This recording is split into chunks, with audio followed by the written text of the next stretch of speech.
Hello, this is Ted Burns, and I'm Senior Director of Political Affairs for RADPAC with the American College of Radiology. And this is episode 6 of the RADVOCACY podcast hosted by RADPAC. And I first want to start, before I even introduce our guests, that today that we're recording is October 6th, and that's going to be important as we get through this podcast. And we'll probably make light of it a couple times because of the importance of timing with the content that we're going to be going through. So, we're super excited to have our guest today, who is Nathan Gonzales. He is editor and publisher at Inside Elections. He is basically the guru, the political fortune teller, if you will, of elections, and he is gracious to join us today. Nathan, how you doing? I'm doing well. Thank you for having me. It's a busy season, but that's why this conversation is important. Yeah, in fact, when right before we started recording, I was joking Nathan. I asked him how the preparation for the Super Bowl was, because it's pretty much like his Super Bowl, right around a month out. How are things going, Nathan? It's going well. And unlike the Super Bowl, the actual Super Bowl, where I usually have a rooting interest, what I root for in this election Super Bowl is a clear winners and clear losers so that there's no ambiguity and we can analyze it and move on to the next one. And similar to a Super Bowl, that the game is done, you know the outcome. Not like a month later, 2 months later, lawsuits later, whatever. So, in your capacity in what you do with the election forecasting, if you will, talk kind of about how you got into this, how your background led you into doing this. This is kind of one of those things where people kind of see people on TV and the political pundits and often wonder, like, who is this guy? How do they have the right to say this or that or give their opinions? And so kind of walk us through your background and how you got to where you are now.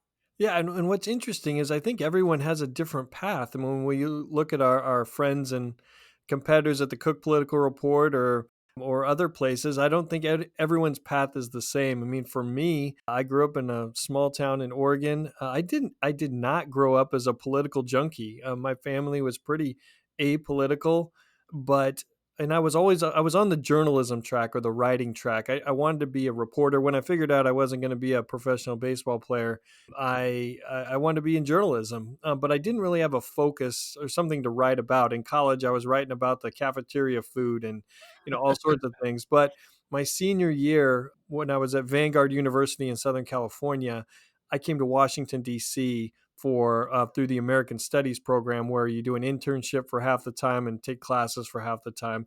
And it's both my story and the cliche of catching the political bug. Yep. And my internship was at the White House press office.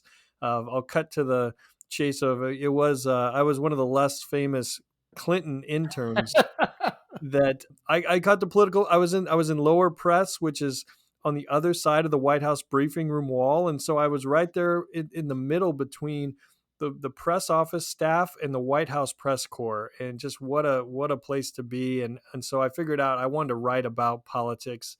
After I graduated, I went back to California, had to graduate, came back, found a job in DC at CNN.com. Actually, it was at the time, the political section of the website was called allpolitics.com. Yep. And it was great for a while. Then there was an AOL Time Warner merger, which we won't Yeah. bore everyone with. But I got pushed to the TV side, and I was an associate producer on a couple shows, including Capital Gang, which was one of the Washington staples on the weekends.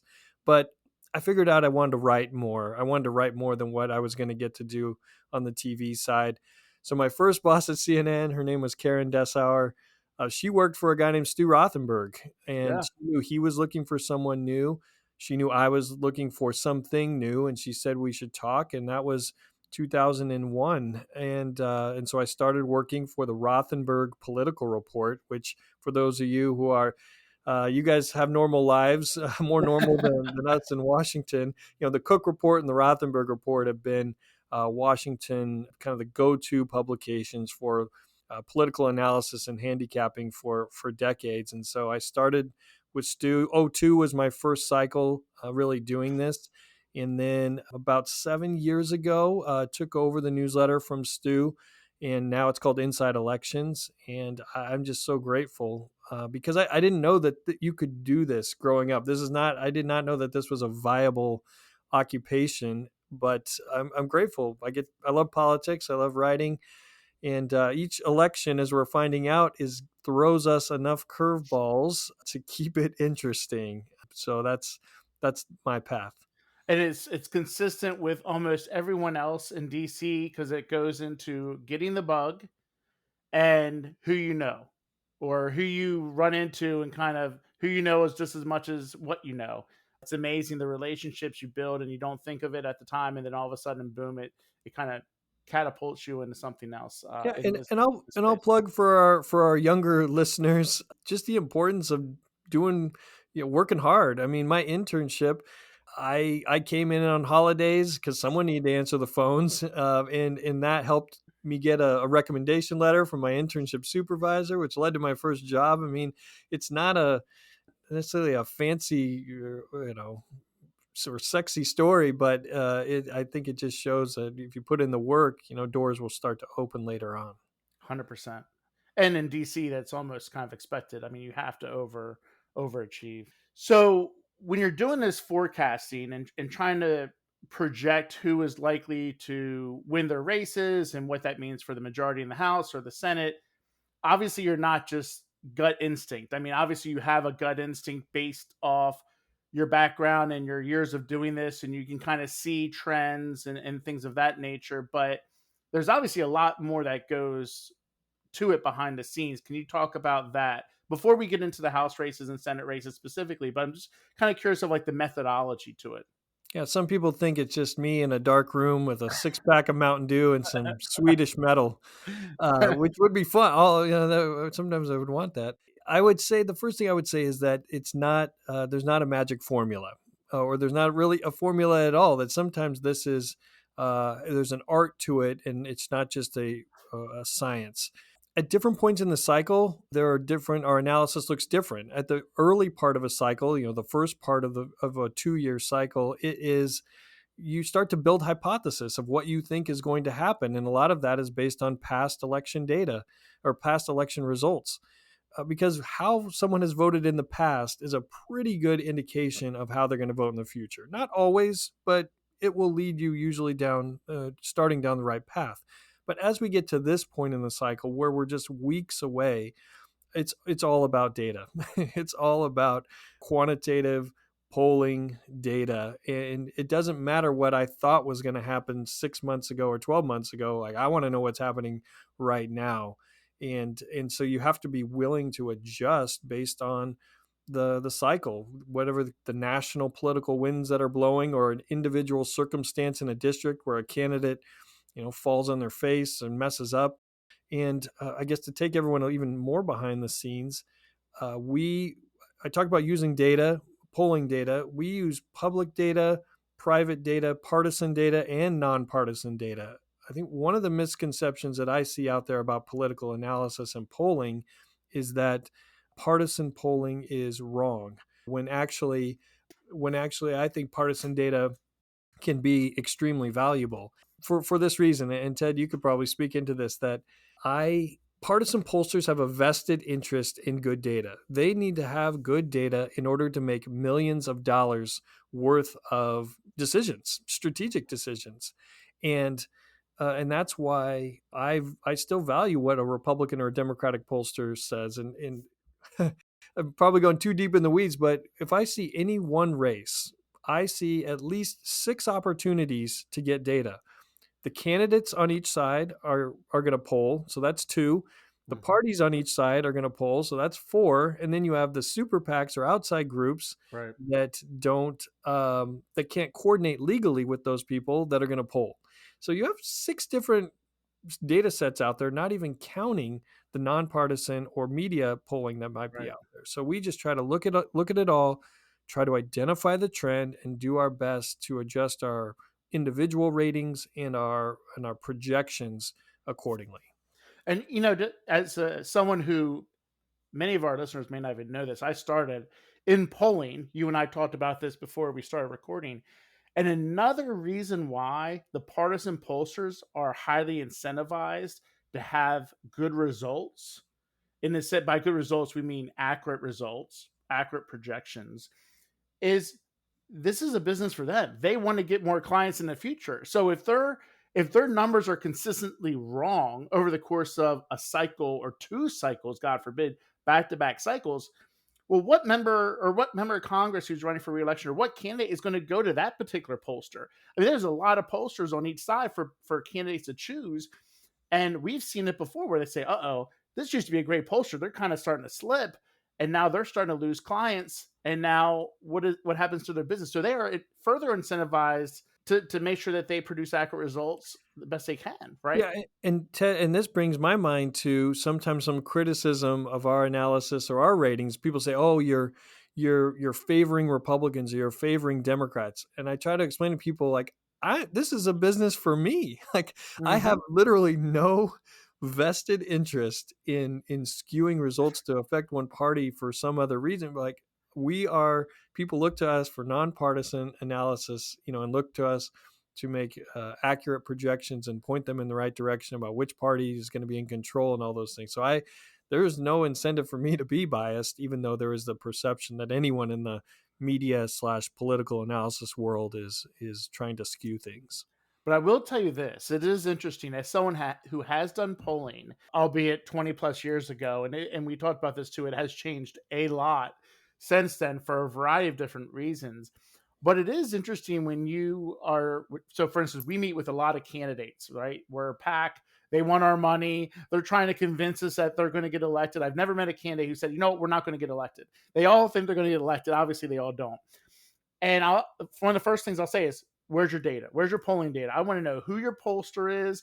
I want to see the. I want to see the. I don't need to see the cross tabs, but I at least want to see some of the general basic information. The generic ballot in your district and some of these other things.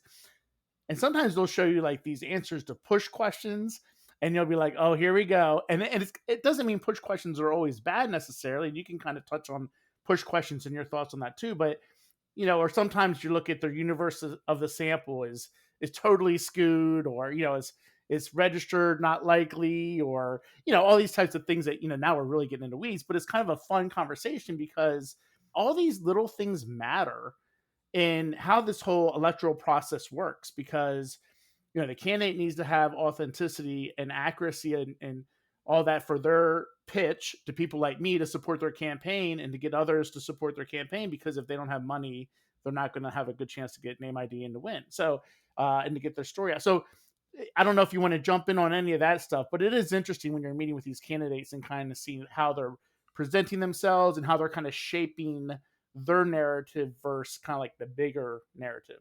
Yeah, and we meet with candidates. We meet with candidates as well, and it's one of the parts that I enjoy. And I've gotten to meet.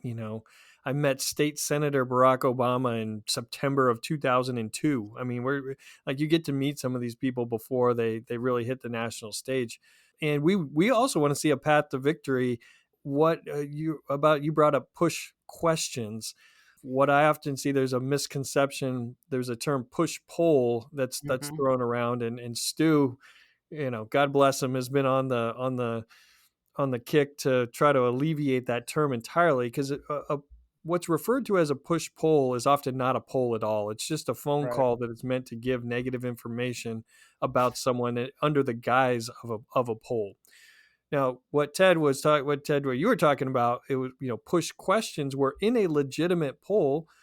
Hmm. Campaigns will ask if you knew what Ted's house looked like, how clean Ted's house was, would you Right. would you vote would you be more likely to vote for him? Or if you knew, Right. what bad shirts Nathan wears, and that is a legitimate part of the scientific polling process Yep. when you're polling 300 to 500 a random sample. But again, what's called a push poll, I would argue, is not a poll at all, and that's when you call thousands of people just to crap on a candidate. Those are two different things. Those are almost ads, really. I mean, they're Yeah, like an ad, it's essentially. advocacy. It's not a poll. There was no collection of data that is then going to be analyzed. Right. So, well, let's get into some of the races. We've kind of teed this up long enough, and I have a feeling if we don't do it now, we'll go on and on in the weeds about other stuff. So let's just transition into the House races. Obviously, every House seat is up 435. you have with redistricting, you have a bunch of, and retirements, you have a bunch of open seats.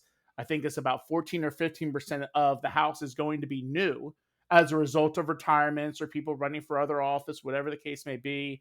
But of the 435, you probably have about maybe 15 to 20 that are kind of in play.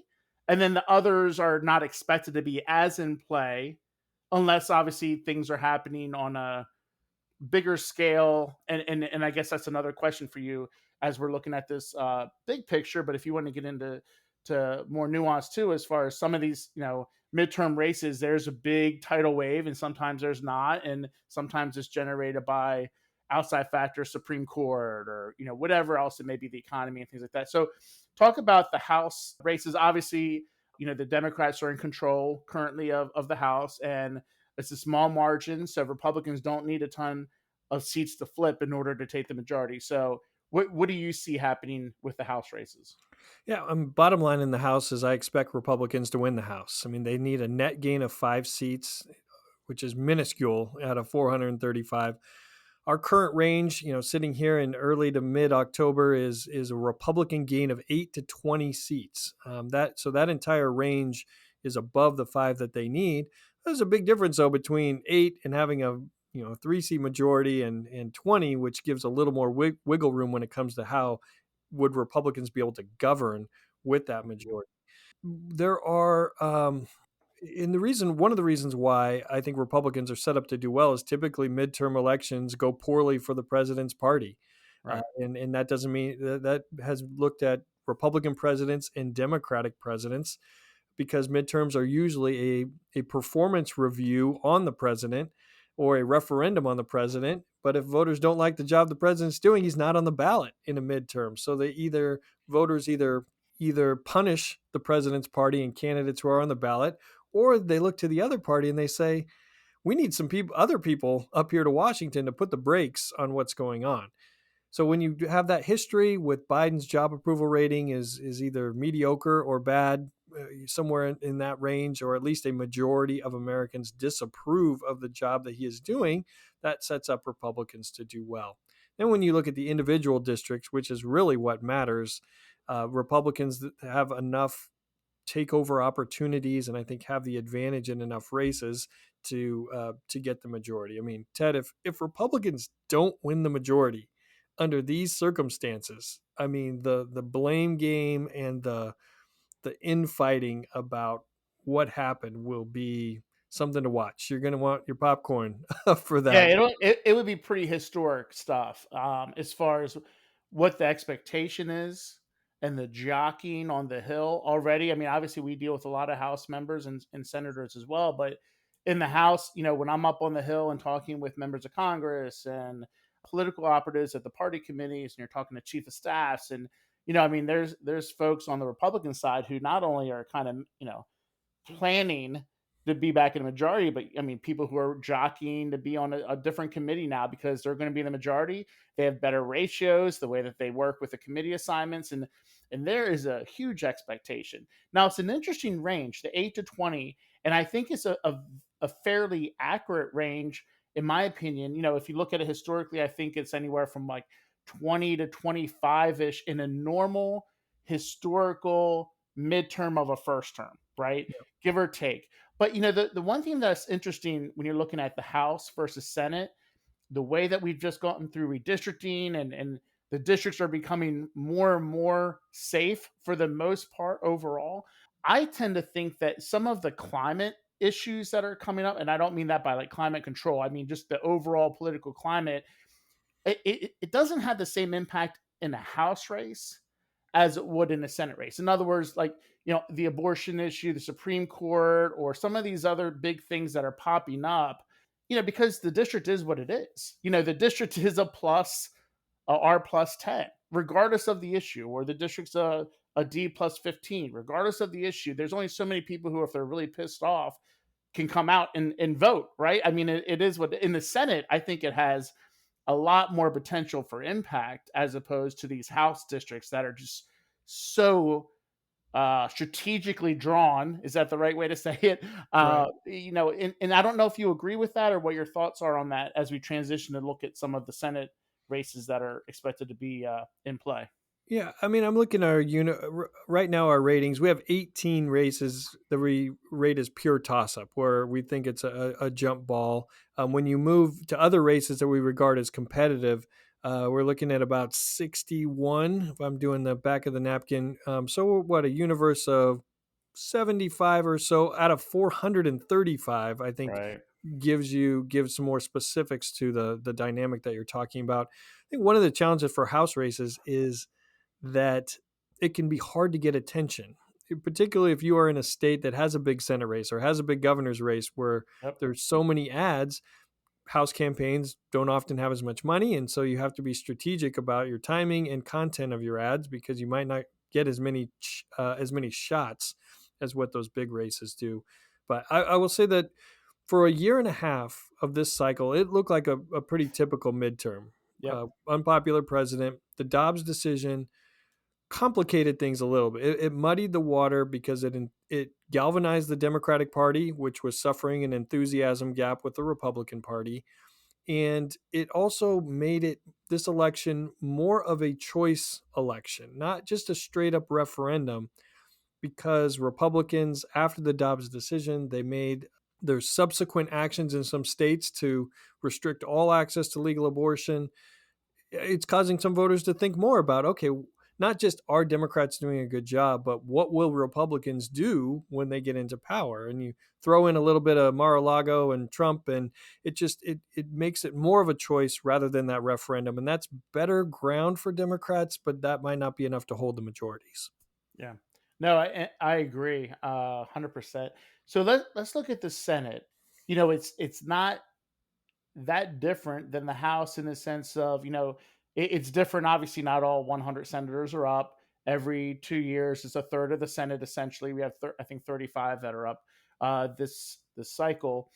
And similar to the House, you don't have all 35 races are tight races. You've got a handful. You've got five or six or however many that are in play, and you've got some open seats that are included as part of that. But really, the good majority of the 35 are pretty safe. So take a look at some of the states that you think in the Senate races that if our listeners are in those states, they're going to be watching a ton of ads and getting a ton of mail between now and election day. Which states are you looking at? Yeah, well, the ones in those most competitive, they're already well aware. They're like, Ted, we get it. We've been Right. seeing these ads for months.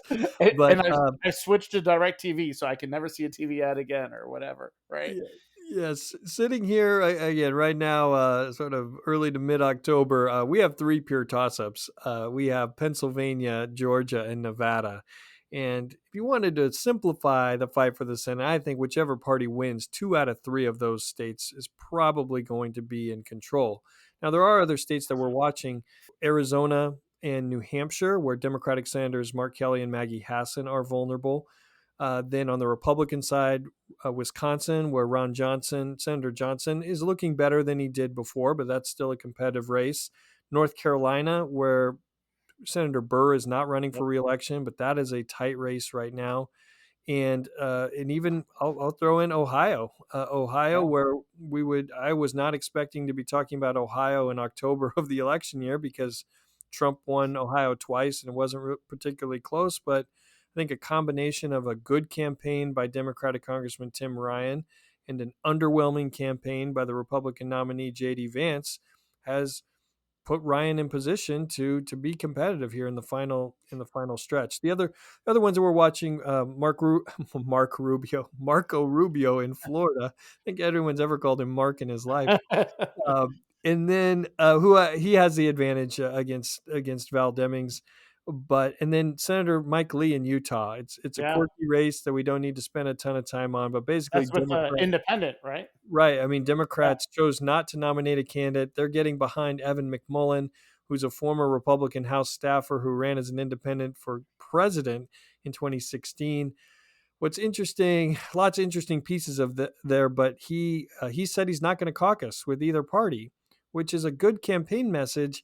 But also, Ted, you and I know that that's how you get your influence on the Hill is through the parties, through Right. and getting committee assignments. Yeah. So I don't know how that all shakes out, but that race is not that race is more competitive than I thought it was going to be at the start of the cycle.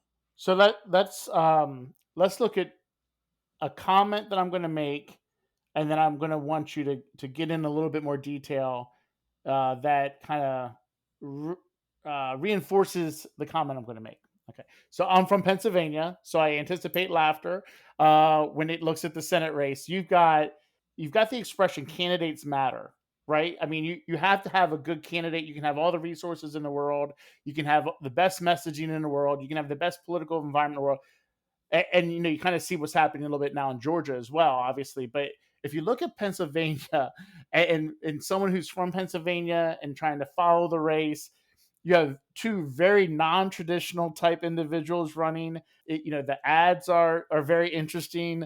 The personalities are very interesting. And it's always considered, one of the bellwether states as it is, particularly in presidential elections, but even now. So talk a little bit about that race if you could, because from afar, I mean, you want to talk entertaining. I mean, this has really gotten to be almost like a movie or kind of like a lifetime thriller or something. Yeah, so many of you have probably seen Dr. Oz on TV for years. If you haven't seen a picture of John Fetterman, the Democratic nominee, just put him in the Google machine because you'll see that he does not look like a politician. He looks like a bouncer at a club or something, and also he usually only wears gym shorts and a hoodie. That's his kind of official uniform, but it adds into this populist profile that he has cultivated over the years of being in politics. You didn't even mention that Fetterman had a stroke, 3 days before the primary. Right. Wasn't really forthcoming about that, and he has not fully recovered from that. So you have all of these layers, and I would put this under the category though of Oz, J.D. Vance in Ohio, Blake Masters in Arizona, Herschel Walker in Georgia, who have not been stellar nominees. Yep. Some or all of them may end up winning, but it will be in spite of the campaigns rather than because of their campaigns. The themes that I see through there is that with the election of President Trump, there's been this, idea that, well, any outsider, any non-politician can win. And I think there's an appetite for outsiders, but you still have to run, I think, somewhat of a traditional campaign. There are certain nuts and bolts that still or rules of politics that still apply, and some of these Republican nominees have basically said, "Oh no, I don't, I don't have to do that," or they had help in primaries from super PACs or outside groups that isn't there in the general, and so they're having to compensate for that. And I'll throw in the Or you, Nathan, let me jump in. yeah, Or there's been support in the primary from the other party. yep, I mean, you see that in the House a little bit too, but that can happen sometimes as well. I mean, you have your different, you know, dark money groups or other groups that are out there and they have money and they're kind of aligned with one party and they think, hey, we'd much rather go against this opponent in the general election than the other, who's kind of a little bit more traditional opponent who might be, less likely to go off on a random, type of way with their campaign. So I think this is also fascinating, but go ahead. yeah. I mean, ever since Claire McCaskill, the Democrat from Missouri, who who played in the Republican primary and tried to choose her opponent in that Missouri Right. Senate race cycles ago, everyone's trying to choose their opponent with usually limited success. It's hard to do, but everyone wants to do that. But the other thing about these Republican candidates that I was thinking is that you can be successful in lots of different aspects of life, but that's different than being a candidate for the U.S. Senate, and Yep. it is not easily transferable. Some people make that jump and do it well, and others it's a struggle. So Pennsylvania, it's one of those top three races. I would say if the election were held today, Fetterman would win, but it is trending toward Republicans or getting better for Republicans because the millions of dollars in attack ads on Fetterman, particularly on the issue of crime, have started to take a toll, and we'll see where it ends up on election day. But Republicans have had to make up ground, and Oz has had to make up ground ever since the competitive and really kind of bloody primary. And the other thing that I always wonder in my capacity as someone who does the PAC and does political operations for our organization is, sometimes you look at a primary and you see the various candidates and you say, why is the party not getting involved in this primary? And I understand why they don't get involved in the primary, but man, careful what you do sometimes, right? Like you don't get involved in the primary as the party operatives because you say, "Oh, we want to be impartial and we just want to have the best candidate and let it play out and all that." But then sometimes it's going to make it hard to win the general. Or if your party's candidate wins the general, they may not be someone who's a team player. It may be someone who we've seen many examples of this on the Republican side in the House over the last couple cycles, and that's always kind of got me so curious as to why. I mean, I understand why they don't do it, but man, careful what you do sometimes or don't do, as it may be. And I've been doing this long enough to see the the parties go through multiple cycles of dealing with this dynamic, the dynamic of the establishment is evil. And Right, so if you get involved for somebody, you might actually be helping the opponents because they can run as the anti-establishment candidate. right, So what we've seen though is we've seen, first of all, the parties try to get involved, and that might backfire on them, like what I was just talking about. So they say, okay, we're going to be hands off. Then they don't get the candidate they want. So they said, all right, screw it, we're going back. It's worth the risk because if we do nothing, it's not going to end up what we like. So we might as well try and get the best nominee or the person we think is the best nominee because that's the only alternative. It goes in cycles. and I do think that they've gotten. I can't speak for the Democrats on this.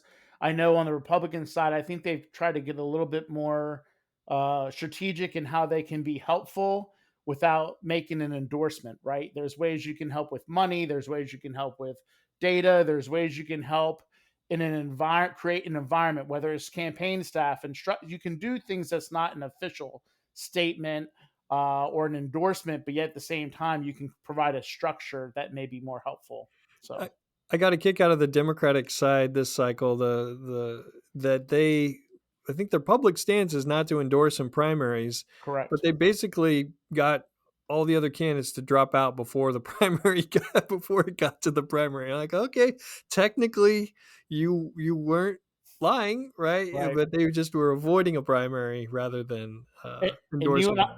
and you and I both know how important it is to clear the field.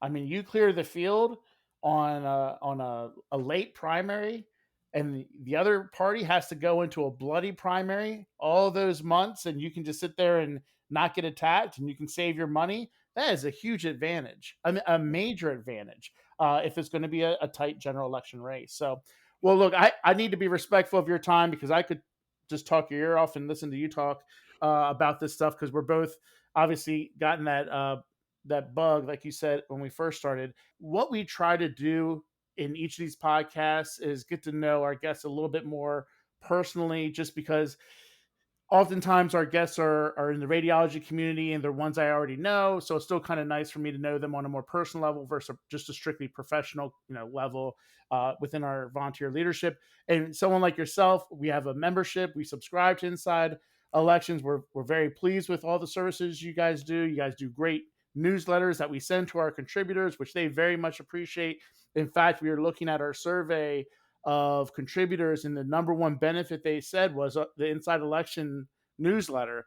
So There, now we're on the hook. there we go. There we go. Now we're in it for long term, which is great. But just because our paths are going to probably continue to cross, Nathan, I kind of want to run through this lightning round of questions. So, first question for you: favorite food? Ooh, both my mom and now my wife make this what's it called, a breaded chicken with mashed potatoes and gravy and corn. Like I'll eat too much of that any day of the week. That's like a feel good meal. Now, did your wife get that from your mom, or is that just something she did already? The idea, I think my wife saw maybe my eyes light up after eating it and like, all right, we got to replicate that. So That's great. Favorite place to travel that's not work related? Because I know you're like planes, trains, and automobiles probably right now, but favorite place to travel for fun? My wife, we have 4 kids, age 14 down to 6 and a couple in between. We don't often return to the same place, but we've been doing a lot of national parks. We just did Cool. Tetons, Yellowstone, and Glacier this summer. We did Rushmore and a lot of places in between last summer. So we're usually going to new places. I will say I am a sucker for torture a little bit. That every couple of years I'll do a Disney. I'll do a Disney trip with the kids because I like to see the look on their faces having that good time. Well, and you have that window, right? You've got the window of ages until they want to go with their friends when they're old enough to do it. So yeah, that's great. They'll go to Epcot and they'll get a beer from all the different countries or whatever when they get older. Favorite hobby or activity that is not involving election? Right now, I mean, I love to watch my kids do what they love to do. I mean, my daughter and one of my sons play soccer. I've got a son playing flag football, another son who's really into Boy Scouts. He's all in, and so just watching them and how excited they get is that's fun. And I quickly get emotionally invested in these games. Like, why do I care so much about this JV soccer game? But I'm Right. I'm all in. So that's what I enjoy doing right now. Well, as a parent of a 17-year-old and a 13-year-old myself, I've been through it, and it continues because now one's playing sports in high school and the other one's in eighth grade, still doing a lot of sports, and it never goes away, and it changes. Obviously, the level of intensity and the level of drama is still there, but man, I agree with you. I don't do a single fundraising event that happens after 3 o'clock on a day because I like to be home. I like to go to all their activities. It's really one of my most enjoyable things to do as well. So we'll end this podcast up with favorite saying or quote. It can be one that's your own. It could be one that's well known in our household. The big one is Nike. All we say is Nike. Just do it. Nike, Yeah. Nike. So, what is a favorite saying or quote for you? And this is hard because there's a lot of things that you try to keep at the top of your head. One of our favorite movies as a family, and it's based on the book Wonder, by it was the Owen Wilson Julia Roberts movie, and it's a lot of it's about kindness and multiple choose kindness, but when given a choice between being right and being kind, choose kind. And I think that can apply to our personal lives and to our politics, and that would Absolutely. lead us to a better place. Absolutely. I wish if more people kind of espouse that value, then I think we'd be in a better place. But hey, look, I really appreciate your time. I know you're doing a big panel talk tonight in Chicago. I believe you said you were Yep. the Yep. university there. So look forward to seeing how this all plays out over the next month or so, and we will make sure that we continue to educate everyone that this was on the 6th of October. Just in the event that crazy things happen between now and the next month, as we know, a month is a lifetime in politics. You're protected. Your predictions are protected, but based off what you said earlier in this podcast, I'm kind of right with you. I think those are pretty accurate projections, and it'll be curious to see how it all works out. Yeah, it's great. I appreciate everyone listening, reading, and we'll see you all on the other side. Thanks so much, Nathan. Take Thanks, care, and Ted. thanks for all you do. No problem. Thank you, Ted. Take care.